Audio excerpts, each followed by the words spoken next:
Je n'encourage pas le Congo de celui qui se lève et insulte pour se faire remarquer. Je n'encourage pas ce Congo-là. J'encourage pas le Congo, celui qui regarde dans la cour des grands et voit une personne qui est en train de bien faire son travail et se lève pour les détruire, même s'il sait qu'il prendra jamais sa place. J'encourage pas ce Congo-là. J'approuve pas ce Congo-là. Le Congo, c'est de celui qui se lève avec de mensonges pour détruire son frère innocent. J'approuve pas ce Congo-là. J'approuve pas le Congo de l'injustice où on favorise les incompétents. J'accepte pas de vivre dans ce Congo-là. J'approuve pas le Congo de la guerre à l'Est qui ne finit pas parce qu'il y a quelqu'un qui a besoin de minerais. J'approuve pas ça. J'approuve pas le Congo où il y a une église d'un pasteur qui a bâti son ministère sur les insultes. J'approuve pas ce Congo-là. J'accepte pas le Congo de la personne qui maltraite. Le Congo du menteur, du voleur, du corrompu. J'accepte pas ce Congo-là. Je ne veux pas vivre dans ces Congos-là. J'accepte pas le Congo de celui qui combat sans savoir pourquoi il combat l'autre. J'accepte pas le Congo de celui qui reconnaît ne pas avoir des compétences. Alors il se dit, la seule manière pour moi d'arriver dans la cour des grands, c'est de détruire, c'est d'insulter pour me faire remarquer. Les Congos où on voit des pasteurs qui se lèvent, qui cherchent la face de Dieu, qui guérissent des malades, qui font des miracles et qui font avancer leur ministère. C'est ce Congo-là que moi je veux. Les Congos, il y a des bons avocats,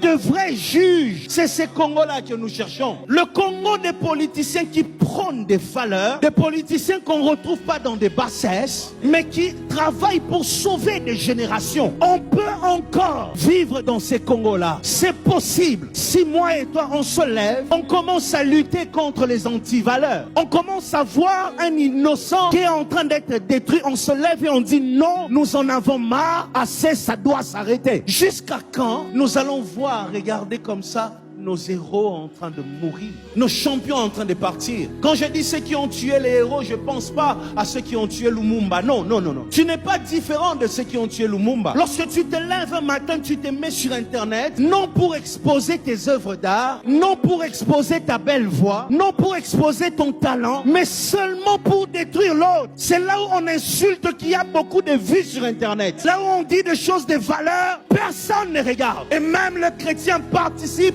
dans ces choses-là. Lorsqu'on entend une guerre, il y a un pasteur. Lorsqu'on entend empoisonnement, il y a un pasteur dans le coup. Lorsqu'on entend tentation, il y a un pasteur. Pourquoi nous sommes en train de détruire l'image de l'église? Jusqu'à quand nous allons continuer à détruire nos champions? On gagne quoi? Le Congo ne se lèvera pas avec un blanc qui va venir. Le Congo va se lever avec l'amour des frères et sœurs congolais. Tant qu'il n'y aura pas d'amour, tant qu'on va travailler pour détruire, nous allons continuer à souffrir. Et sachez une chose, Dieu sait venger les innocents. N'oubliez jamais ça. Ça n'a rien à voir avec Dieu. Ça n'a rien à voir avec l'église. Même un innocent païen, même s'il est païen, mais s'il est innocent, son sang va crier. Congolais, est-ce qu'on peut vivre avec amour?